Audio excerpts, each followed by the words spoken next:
Hi, it's Tiffany Peterson, and welcome back to another session here. I am so excited to share with you today's content, Overcome Your Fears. If there is one universal message that every one of us in a human skin suit need, it's this one. It's how do you navigate and manage fear when it comes up for you? See, the thing about being human is every single one of us will deal with fear in some way or some fashion in our lives. You've already faced fears, and you will face more of them as you continue to grow and pursue your very best life. As you think about moving forward in more success, growing your business, launching a business, going for the date, getting married, right? Putting yourself out there, launching the book, being vulnerable, it's natural to have different fear come up. What the difference maker is between those that are thriving and successful and moving forward to those that are stuck, paralyzed, and repeating the same patterns is this key lesson is how do you handle your fear when it comes up? In my years of training, speaking, traveling around the world, and working with people of all walks of life, what I've come to learn is my number one key indicator of someone's success or struggle is this, how they handle their fear. I like to say my $1 million question, literally $1 million question is, am I willing to be uncomfortable to have the results that I want? I invite you to ask yourself that question. Am I willing to be uncomfortable to have the results that I want? Discomfort is part of change. It's part of progression. It's part of having your very best everything happen in your life. So I'm going to share with you today a couple of key concepts and strategies of how to manage the fear when it comes up for you so it doesn't shut you down. It doesn't keep you stuck and paralyzed and not progressing into having the very results that you want. You've probably heard the acronym that fear stands for false evidence appearing real, right? You've probably heard that at some point. False evidence appearing real. Most fear that we're facing or feeling or experiencing is created story. It's just projected. It's a lot of what ifing. What if that happens? What if I fail? What if I humiliate myself? What if I get rejected or turned down? What if people don't like me? What if? So I just want you to be aware of that a lot of times it's not even real. It's just a created story. It's false evidence appearing real that's showing up for you. Now, there's two types of fears that we often face as humans. Really, they're pretty this simple. Number one is fear when you're instinctual, you're in danger, right? Like, let's say you're walking down a dark alley late at night and you see a human approaching you and they pull out a knife or a gun. It's probably a pretty good reaction that you're having that you might be in danger. Or if you're off in the, looking at a jungle somewhere, you're off in the safari in Africa, and all of a sudden this huge lion is about 5 feet in front of you. That's normal to have fear come up, right? But most of you, your fear has nothing to do with your life is in danger. See, again, fear is two things. You're in danger or you're on the cusp of growth.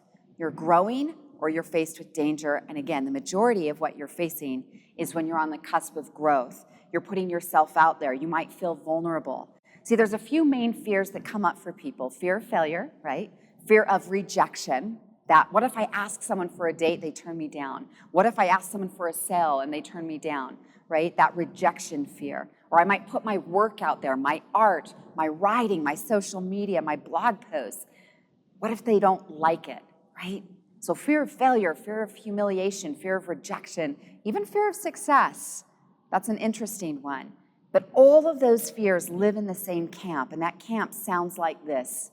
What will other people think of me, right?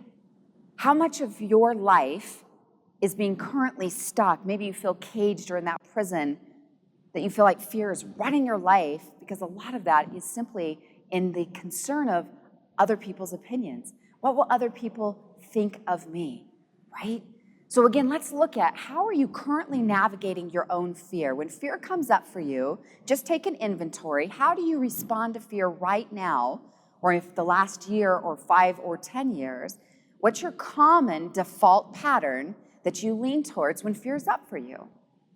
Well, most often, that reptilian brain is wired for fight or flight, right? We're going to fight it out or we're going to flee. We want to get away from the discomfort, away from the fear. Now, we might numb that out. We might choose to cover that with food, with drugs, with shopping, with social media or television. There's lots of ways we try to numb out our uncomfortable feelings, right? Is that reptilian brain says fight or flight. I want to fight it or move away from it. How are you handling currently your fear? It's a huge awareness for you. The great thing that I've loved to learn for myself is that your emotions, all of them, including and especially fear, they're simply just teachers. They're here to teach you. And I want to share with you one concept that's helped me significantly manage my own fear. As I love this concept, friend your fear, right? Now, what I mean by that is rather than fleeing from it, rather than hiding it, numbing it, see, what happens if you do that behavior is it will just keep showing up for you until you face it, right? Face your fear, friend your fear. See, some of you, what's happening in your life is you're getting ready to get ready, to get ready, to get ready, to get ready, to change, to take the action, to write the book, to start the business, to really go for it in your life. And you'll wait your whole life will just move along if you don't take action, if you don't friend it or face the fear that's up for you.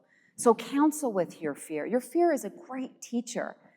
It's nothing to really, truly be afraid of. It's just to friend it, as I like to say. Friend that fear. And I love to ask this question, is what is this here to teach me, right? For me, I've come to learn over the years when fear is up for me, and it does still come. The issue is not if it's coming, my friends, it's coming. The issue or the key point here is teaching you, how do you want to handle it? How do you want to navigate it? So I like to ask myself, what's this here to teach me? Fear often now for me means I'm on the cusp of a breakthrough. You are on the cusp of a breakthrough. You have new things. If you're encouraging growth in your life, you want to grow your sales, grow your business, share your message, your platform. You want to change more lives. You want to be more open, vulnerable, connected. There's a degree of vulnerability there, right? And growth. You're inviting some discomfort to come into your life.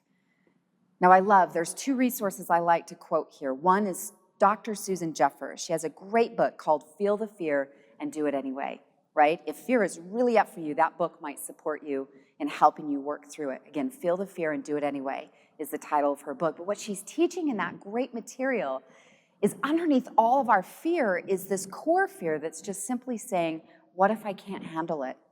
What if my business growth is so successful and I travel a lot and it disconnects me to my family, right? What if I'm so successful that other people don't want to be with me or hang out with me? Or what if I ask someone for the promotion or ask them to come to my class or listen to my idea or fund my business and they tell me no, right? The fears of rejection. All fear underneath, as she says, is what if I can't handle it? But the thing is, you can handle it. And the thing I've come to learn, probably like you, is I can live with a little bit of failure. Because failure, what that really means is just more lessons. You can never learn less, as Buckminster Fuller says. What you can't live with, or what's really hard to make peace with, is regret. So again, make peace with, friend that fear. What's this here to teach me? And remind yourself that you can handle it. Another key concept I love from Stephen Pressfield is his book, The War of Art, where he says this: the amateur expects to overcome fear. The professional knows they will never overcome fear. And in my rendition, I like to say, they lace up anyways, right? Is when fear comes up for you, it's not about if you're ever not going to feel it again. You will. If you're on the path of your best life and you're committed to growth and moving forward, you are inviting fear and discomfort to come up for you. So what I invite you to plug into is, again, friend it. What's this here to teach me? And to remind yourself, knowing that it's here, it's less about overcoming it forever and developing some skills and tools to manage it. So here's a few things that have helped me manage it. Number one, your self-talk. Remind yourself, just like this question, what's this here to teach me? I must be on the cusp of something great. Great things are coming. What's the lesson I need to learn here? Secondly, I like you to consider the concept of what I call a spiritual first aid kit. What's your spiritual first aid kit? And what that means is simply, what are some tools or things or resources that help you as you're navigating through that fear and that discomfort, as you're strengthening that muscle, that courage muscle, the bravery muscle, the muscle that says, I'm on board in this life to have my best life, right? For yourself. Spiritual first aid kit, that might be prayer, meditation, journaling, exercise, yoga, essential oils, or a warm cup of tea, counseling, or connecting with a great friend. Is think about what's in your spiritual first aid kit. So number one, your self-talk. What you say to yourself makes a big difference. Quit telling the story that you're in danger or that you're in trouble or that you'll wait until it gets more comfortable. Just remind yourself, hey, fear is normal. I'm here to friend it. What's this here to teach me? Secondly, increase your spiritual first aid kit or tools or resources that will support you. And third, simply remind yourself that it is always about progress, not perfection. That you are on the path of willing to take action to create the progress that you're after in your life. This topic is juicy and deep. I'd love to hear your comments and your support. Feel free to leave them with me on my social media pages that share with me and others your tips and strategies that have helped you manage the fear when it comes up for you. Again, the million-dollar question is this: are you willing to be uncomfortable to have the results that you want? That is the game changer to your life. Fear will come. It's not a matter of if, it's coming. How you handle it is the difference between thrive and struggle, and you deserve to thrive. Choose to learn to manage your fear and the feelings of discomfort. I look forward to staying connected with you. If you'd like further tips, tools, and resources, you can go to my website, tiffanyspeaks.com, and opt in there for a free training, and we can stay connected. Thanks for tuning in, and I look forward to seeing you on a future session.